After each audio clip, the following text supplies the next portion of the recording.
నమస్తే శ్రీమాత్రే నమః శ్రీకృష్ణాయ నమః.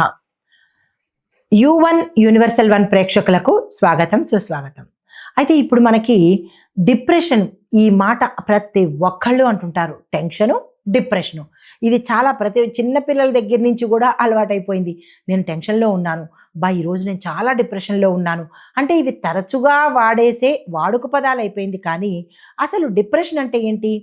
ఇది అందరికీ ఎందుకు వస్తుంది? ఎందుకు కొంతమందికే ఉంటోంది, కొంతమందికి ఎందుకు ఉండదు? అంటే దీనికి గ్రహాల ప్రభావం ఏదైనా ఉందా? లేకపోతే సామాజికంగా మన వర్క్ ఒత్తిడి కావచ్చు, మన దైనందిన జీవితంలో ఉండే సమస్యలు కావచ్చు, వీటి వల్ల వస్తోందా అనేది చూసినట్టయితే కనుక మరి ఇవి పరిశీలన చేస్తూ మరి డిప్రెషన్‌లో ఉన్న వాళ్ళు ఏం చేస్తే ఆ డిప్రెషన్‌లోంచి బయటికి రావచ్చు? ఏం చేస్తే టెన్షన్‌లో నుంచి బయటికి రావచ్చు? అనే అంశాలు పరిశీలన చేసినట్టయితే గనక దీనికి గ్రహాలకి ఏమైనా సంబంధం ఉందా అంటే డిప్రెషన్‌కి బలహీనత కాదు. అంటే ఆ గ్రహాల పరంగా తర్వాత చూద్దాము. ముందు సామాజిక పరంగా చూసినట్టయితే డిప్రెషన్ అనేది బలహీనత కాదు. అది ఒక జబ్బు కాదు. అది ఒక పిచ్చి కాదు. అది శిక్ష గూడా కాదు. అది క్యాజువల్‌గా మన బ్రెయిన్‌లో జరిగే అసంకల్పితంగా మనం ఇచ్చే ఫీడ్‌ని బట్టి వచ్చే ప్రభావమే తప్ప ఇది ఎటువంటి రుగ్మత కాదు, రోగము కాదు. అయితే ఇది మితిమీరితే మాత్రము ఏదైనా అంతే కదా! తీపి మితిమీరితే షుగర్‌లోకి ఎలా వెళ్తుందో, కోపం మితిమీరితే బీపీలోకి ఎలా వెళుతుందో, ఇది కూడా మితిమీరిందనుకోండి అనారోగ్యం కింద వెళ్తుంది.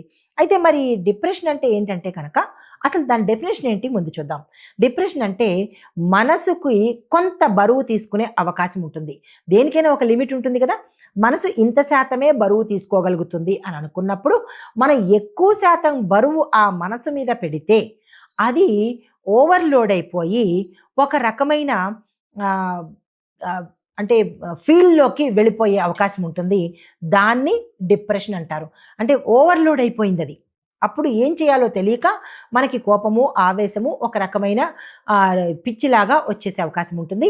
అయితే రెండవ పాయింట్ ఏంటంటే లోలోపల అంటే మనం లోపల మాట్లాడుకోవడమే తప్ప బయటకి వ్యక్తం చేసినా వినలేని మనుషుల మధ్య ఉన్నప్పుడు దాన్ని మనము మనసుకి చెప్పుకోవడం వల్ల వచ్చే ఒక రకమైన భావన అనమాట.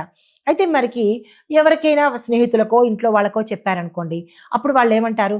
లైట్ తీసుకో అదేం కాదు. లేదంటే ధైర్యంగా ఉండు. ఇవన్నీ మామూలే. మాకు డిప్రెషన్‌లున్నాయి. మాకు టెన్షన్స్ ఉన్నాయని తేలిగ్గా తీసేయడం వల్ల ఏమవుతుందంటే, వీరి బాధను అంటే దీన్ని సైకలాజికల్‌గా యాస్ ఎ సైకాలజిస్ట్ నేను చెప్పేదేంటంటే, ఈ సైకలాజికల్‌గా వీళ్ళు కొంత దీనిలోకి వెళ్ళిపోతారు. భారంలోకి వెళ్ళిపోతారు. అర్థం చేసుకోలేకపోతున్నారు అనే భావనలోకి వెళ్ళిపోయినప్పుడు అది తీవ్రతరమయ్యే అవకాశం ఉంటుంది. మరి దీనికి సంబంధించిన పరిష్కారాలు తర్వాత చూసినట్టయితే అసలు ఈ డిప్రెషన్ అంటే ఎందుకు వస్తుంది? దాన్ని ఎలా మనం గమనించుకోవాలి అంటే గనక ఆనందంగా ఉండకపోవడం. మనం అందరం ఒక పార్టీలోనో లేదంటే ఒక పండగ వాతావరణంలో ఉన్నప్పుడు ఆ సదరు వ్యక్తి ఈ ఆనందాన్ని తీసుకోలేని వ్యక్తిగా అంటే దీని మీద ముభావంగా ఉండడం అంటారు కదా! అలా ముభావంగా ఉండేందుకు ఆ వ్యక్తి ముభావంగా ఉండడము, ఆనందాన్ని అనుభవించలేకపోవడము. రెండవ పాయింటు ఏమీ చెయ్యాలి అని అనిపించకపోవడము, నిస్సత్తువగా, నిర్లిప్తంగా ఉండిపోవడము. తర్వాత మూడవది ఎప్పుడూ ఒంటరిగా ఉంటూ ఉండడము, ఒంటరిగా తనలో తను మాట్లాడుకుంటూ ఉండడము. ఇలాంటివన్నీ చేశారు అంటే అతను డిప్రెషన్‌లోకి వెడుతున్నట్టుగా మనం గమనించుకోవాలి. నాలుగోది నిద్ర మీద కానీ, ఆకలి మీద కానీ ఉండకపోవడం. ఏదో తినాలని తినడము, అది కూడా స్కిప్ అయిపోవడము.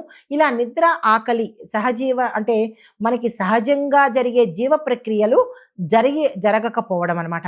తర్వాత ఇంకా లాస్ట్‌కి వచ్చేసేటప్పటికి అసలు నేనెందుకు బతుకుతున్నాను? నేనెందుకున్నాను? నా వల్ల ఉపయోగం ఏంటి? అనే ఒక రకమైన ఇంకా పీక్ స్టేజ్‌కి వెళ్ళిపోయే భావన వచ్చేస్తుంది. ఇది చాలా ప్రమాదకరమైనది. ఇలాంటి వాళ్ళు కనుక ఇంట్లో ఉన్నట్టయితే వాళ్ళని గమనించుకొని వాళ్ళ డిప్రెషన్ స్థాయిని తగ్గించి ధైర్యం చెప్పాలి. తర్వాత ఇవన్నీ మనసు ఇచ్చే సంకేతాలుగా గుర్తుంచుకోవాలి. అయితే మరి దీనికి మన జాతకానికి, గ్రహాలకి ఏమైనా సంబంధం ఉందా అనేది చూసినట్టయితే ఉంటుంది. ఎలా అంటే ఇది జ్యోతిషపరంగా చూస్తే ఒక ప్రేరకమే తప్ప దీన్నే మనము ప్రాతిపదికగా తీసుకోకూడదు.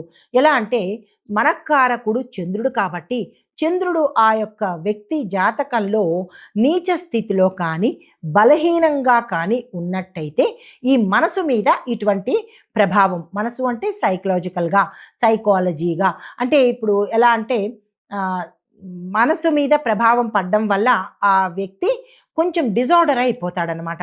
చంద్రుడు బలహీనంగా ఉన్నప్పుడు, చంద్రుడు ఈజ్ ఈక్వల్ టు మనసు మనకి. అయితే చంద్రుడు పాపగ్రహాలతో, అంటే ఆ వ్యక్తి యొక్క జాతకంలో చంద్రుడు బలహీనంగా ఉండడము, పాపగ్రహాలతో కలిసి ఉండడము, 6, 8, 12 స్థానాల్లో ఉండడము, తర్వాత అమావాస్య దగ్గర పడుతున్నప్పుడు చంద్రుడు బలహీనంగా అవుతుంటాడు, క్షీణచంద్రుడు అంటారు కదా. ఆ సమయంలో ఈ డిప్రెషన్లో ఉన్న వ్యక్తులు ఎక్కువగా రియాక్ట్ అయ్యే అవకాశం కనబడుతుంది, మనసు మీద ప్రభావం పడుతుంది. మరి దాంతోపాటు ఇంకొక చివరిది శని రాహువుల యొక్క ప్రభావం కూడా జాతకంలో నీచ స్థాయిలో ఉన్నట్టయితే కూడా ఆ వ్యక్తికి ఇటువంటి మానసిక బలహీనత వచ్చే అవకాశం కనబడుతుంది. అయితే మరి శని ప్రభావము ఏ అంశంలో కనబడుతుంది అంటే కనుక ఒత్తిడి, బాధ్యత, అంటే ఆ వ్యక్తి తీవ్రమైన ఒత్తిడికి, అది ఇంట్లో కావచ్చు లేదా తన కార్యాలయంలో కావచ్చు, తన పనిచేసే రంగంలో కావచ్చు, తీవ్రమైన ఒత్తిడి, ప్రెషర్ ఎక్కువ తీసుకోవడము, తర్వాత బాధ్యతలు ఇతని మీద ఎక్కువగా ఉండే అవకాశాలు ఉంటే కనుక అది ఆ సదరు వ్యక్తి జాతకంలో శని ప్రభావము ఎక్కువగా ఉన్నది అని గ్రహించుకోవాలి. అయితే మరొకటి ఏంటంటే శని భగవానుణ్ణి చంద్రుడి దృష్టి కనుక పడితే కనుక, చంద్రుడి మీద శని దృష్టి పడితే కనుక ఇటువంటి అంశాలే జరుగుతాయి. ఇంకొకటి ఏంటంటే శని దశ నడుస్తున్నప్పుడు నష్టంలో కానీ ఒంటరితనంగా ఉండిపోవడం కానీ కూడా జరిగేందుకు అవకాశాలు ఉంటాయి ఆస్ట్రాలజీ పరంగా. అయితే మరి తర్వాత శని భగవానుడిది చంద్రుడిది అయిపోయింది. ఇంకా మరి రాహు ప్రభావం ఈ వ్యక్తి మీద ఎలా ఉంటుంది అంటే కనుక రాహువు భయాన్ని, ఆందోళన, అయోమయము ఇవి 3 కలిగిస్తాడు. ఈయన యొక్క ఫలితం అది. అయితే మరి ఇతనికి అంటే ఈ ఆ రాహు ప్రభావము ఈ వ్యక్తి మీద ఉన్నప్పుడు అనవసరమైన ఆలోచనలు వస్తాయి, అవి ఎందుకు పనికిరాని ఆలోచనలు. తర్వాత భవిష్యత్తు అంటే భయం ఏర్పడుతుంది, అమ్మో నేను ఎలా బతకాలి, నేనేం చేయాలి అని ఎప్పుడు ఆందోళన, భయంతో ఉంటుంటాడు. తర్వాత తప్పుడు ఊహలు వస్తాయి. మనం నిత్యకూర్చొని వింటూనే ఉన్నాం, డిప్రెషన్లోకి వెళ్ళిపోయిన వ్యక్తులు ఆత్మహత్యలకు ఎక్కువ పాల్పడతారు, ఒంటరితనంగా ఉంటారు, భయంగా ఉంటూ ఉంటారు. అంటే వారి మీద రాహు ప్రభావం ఎక్కువగా ఉన్నది అని మనము జ్యోతిష్య శాస్త్ర పరంగా చెప్పుకోవచ్చు. అయితే మరి ఒకటి గుర్తుపెట్టుకోవాలి, గ్రహాలు ఎప్పుడూ డిప్రెషన్ని సృష్టించవు. ఇదొకటి చాలా మీరు గమనించుకోవాలి. ప్రభావం ఉంటుందే తప్ప ఈ గ్రహాలే ఇవి సృష్టిస్తాయి అన్న మాట మాత్రము మీరు లెక్కలోకి తీసుకోకండి. అయితే అవి లోపల బాధను బయట పెట్టేటట్టుగా జాతకంలో చూసుకుని జాగ్రత్త పడేటట్టుగానే ఉంటుంది తప్ప ఈ ప్రతి డిప్రెషన్కి కారణము గ్రహాలు అనే మాటను మీరు పరిగణలోకి తీసుకోకండి. అయితే మరి వీరు ఏం చెయ్యాలి ఈ డిప్రెషన్లో ఉన్న వ్యక్తులు అంటే కనుక, మరి సమస్య ఉన్నప్పుడు పరిహారం కూడా ఉంటుంది కదా. నేను ఒంటరివాణ్ణి కాదు అని ఈ వ్యక్తికి బలమైన భరోసా మనము ఇవ్వాలి. రెండవది ఏంటంటే వాళ్ళకి దగ్గరగా ఉన్న వాళ్ళు ఎప్పుడూ నువ్వు ఒంటరివి కాదు, మేమున్నాము అన్న భరోసా తప్పకుండా ఇవ్వాలి. ఇంకొకటి ఏంటంటే ఈ మాట్లాడకపోవడము, ఒంటరిగా కూర్చోవడం అనేది నేరము కాదు, ఘోరము కాదు, ఒత్తిడి తట్టుకోలేని తనమే తప్ప మరొకటి కాదు. ఆ ఒత్తిడి ఏమిటి అనేది తెలుసుకొని ఇంట్లో వాళ్ళు కనుక షేర్ చేసుకోవడం కానీ లేదా కన్సోల్ చేయడం కానీ చేసినట్టయితే కొంత భారం తగ్గేటట్టుగా ఉంటుంది. అయితే మరి ఇంకొకటి పరిహారం ఏంటంటే కనుక శరీరాన్ని కదిలిస్తూ ఉండాలి అంటే ఇతర వ్యాపకాలలోకి వెళ్ళిపోవాలి. ఎప్పుడూ ఒకే చోట కూర్చోవడము, ఒకే రూమ్లో కూర్చోవడము, ఒంటరిగా కూర్చోవడము చేయకుండా నలుగురితో కలిసే ఏర్పాటు చేసుకోవడము, రోజు 20 నిమిషాలు నడక ప్రాక్టీస్ చేయడం కానీ లేదా నడక చేయడం కానీ లేదంటే ఒక పార్కుకు వెళ్ళడం కానీ, తనకి ఇష్టమైన వాళ్ళతో హాయిగా నవ్వుతూ మాట్లాడడం కానీ, చిన్నపిల్లలతో ఎక్కువ సమయం గడపడం కానీ, ఇలాంటి పనులు చేసినట్టయితే కనుక కొంత డిప్రెషన్ నుంచి బయటకు వచ్చే అవకాశం ఉంటుంది. తర్వాత ఎర్లీ మార్నింగ్ బ్రహ్మముహూర్త సమయంలో సూర్యుడికి ఎదురుగా ఉన్నా కానీ ఈ మనసు మీద ప్రభావం తగ్గేందుకు అవకాశాలు ఉంటాయి. మరైతే ఇంకొకటి ఏంటంటే నడిచేటప్పుడు ఇంట్లో కానీ లేదా అంటే సాయంత్రం సమయంలో బయట కానీ చెప్పులు వేసుకోకుండా, పాదరక్షలు లేకుండా నడిస్తే కొంత మంచి జరిగే అవకాశం ఉంటుంది. మరైతే ఏమీ చేయకపోయినా మరి ఈ పరిహారాలన్నీ, ఈ చిన్న చిన్న రెమెడీస్ అన్నీ పాటించలేను, నాకు అవకాశం లేదు, డిప్రెషన్ తగ్గాలి అంటే నెత్తి మీద 100 కేజీల బరువు పెట్టుకొని ఎవరూ దించకుండా నాకు పర్వాలేదు అని అనుకుంటే అది బరువు ఎప్పుడు దిగాను? కాబట్టి నెత్తి మీద ఉన్న బరువుని దించితే ఎంత ప్రశాంతంగా ఉంటుందో, ఈ చిన్న చిన్న రెమెడీస్ అన్నీ కనుక చేసినట్టయితే మనసులో ఒత్తిడి పోవడము, ఆందోళన తగ్గే అవకాశాలుంటాయి. మరీ ముఖ్యంగా ఇంకా తీవ్రంగా ఉన్నవాళ్ళు మీ యొక్క జాతక పరిశీలన చేసుకుని అందులో రాహు ప్రభావం కానీ, శని భగవానుడి ప్రభావం కానీ, చంద్రుడు కానీ, ఈ 3 గ్రహాలు ఎట్లా ఉన్నాయి అనేది పరిశీలన చేయించుకుని దానికి సంబంధించిన చిన్న చిన్న రెమెడీస్ చేసుకుంటే కనుక మంచి జరిగే అవకాశం ఉంది. అయితే మరి ఆధ్యాత్మికంగా ఎటువంటి మార్గాలు ఉన్నాయి? ఇవి మన సామాజికంగా మాట్లాడుకున్నవి. నడవడం కానీ, లేదా అంటే సూర్యుడి ముందు నిలబడడం కానీ, ఇవి సామాజిక పరంగా. మరి ఆధ్యాత్మిక పరంగా ఎటువంటి రెమెడీస్ పాటించాలంటే కనుక రోజుకు 5 నిమిషాల పాటు దైవ ధ్యానం కానీ, మెడిటేషన్ కానీ, లేదా ఏమీ చెయ్యక్కర్లేదు, ఏదైనా ఒక దేవుడి పటాన్ని అలా చూస్తూ నుంచున్నా కానీ, లేదా చూస్తూ కూర్చున్నా కానీ మంచి చక్కటి వైబ్రేషన్స్ వచ్చే అవకాశం ఉంది. తర్వాత మీ యొక్క శ్వాసను గమనిస్తూ ఉండండి. ఎలా ఉంది, ఎలా జరుగుతోంది, ఏదైనా ఒక వస్తువుని కానీ, లేదా అంటే ఏదైనా ఒక అంశాన్ని కానీ గమనించినట్టయితే కొంత డైవర్షన్ అయ్యే అవకాశం ఉంది.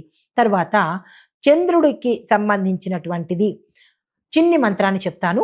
దాన్ని మీరు ఇవేమీ నాకు అవకాశం లేదు, నేను చేయలేకపోతున్నాను అని అనుకున్నప్పుడు ఇది చాలా చిన్న రెమెడీ ట్రై చేసినట్టయితే కనుక మంచి ఫలితాలు పొందేందుకు అవకాశం ఉంది.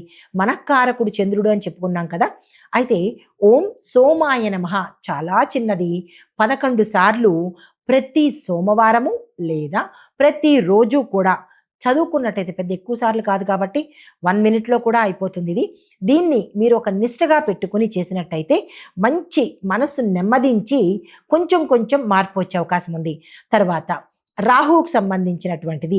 రాహు ఎక్కువగా ఆలోచనలు, భయాలు, అయోమయాలు ఇస్తాడు కాబట్టి రాత్రి పడుకునేటప్పుడు మనకి 9 నుంచి రాత్రి 1 గంట వరకు మనకి రాహు ప్రభావం చాలా ఎక్కువగా ఉంటుంది. ఇది ప్రతి ఒక్కరికి తెలిసిందే. ఆ సమయంలో మీరు 9:30 నుంచి 9కి అంటే అవ్వదు కాబట్టి 9:30 నుంచి మీరు పడుకునేంత వరకు మనసులో ఓం రామ్ రాహవే నమః అని మీ యథాశక్తి చెప్పుకొని పడుకున్నట్టయితే రాహు ప్రభావం చాలా తక్కువగా ఉంటుంది. తర్వాత డిప్రెషన్లోకి వెళ్ళిపోయినటువంటి వీళ్ళు చెప్పదగినటువంటి హెచ్చరిక ఏమిటంటే కనుక, ఇంకా మితిమీరి ఉంటే కనుక డాక్టర్ పర్యవేక్షణ తప్పనిసరిగా తీసుకోవాలి. అంటే చంద్రుడికి, శని భగవానుడికి, రాహుకి, ఈ ముగ్గురికి పరిహారం చేసుకుంటూ ఇంకా మాకు సరిగా లేదు అని అనుకున్న వాళ్ళు మితిమీరిపోయి ఉంటే కనుక తప్పనిసరిగా డాక్టర్ పర్యవేక్షణ తీసుకున్నట్టయితే కనుక కొంత మంచి జరిగే అవకాశం కనబడుతోంది. ప్రతి ఒక్కళ్ళు షేర్ చేసుకునే ప్రయత్నం చేయండి. మీ శ్రేయోభిలాషులకు కానీ, స్నేహితులకు కానీ ఎక్కువ శాతము మీ యొక్క బాధను కానీ ఎవరు విన్నా వినకపోయినా అట్లీస్ట్ భగవంతుడికైనా విన్నవించుకున్నట్టయితే కనుక మంచి జరిగే అవకాశం ఉంటుంది. అసలు ఈ డిప్రెషను, ఈ టెన్షను అనేది అనవసరమైనవన్నీ మన బుర్రలో పెట్టుకోవడం వల్లే వచ్చే రుగ్మతలే తప్ప ఇది ఏదో పెద్ద జబ్బు కాదు, పెద్ద రోగము కాదు. కాబట్టి దానికి భయపడాల్సిన పని లేదు. మీ యొక్క బలము, మీ ఆత్మవిశ్వాసమే దీనికి రెమెడీ అన్నమాట. నమస్తే.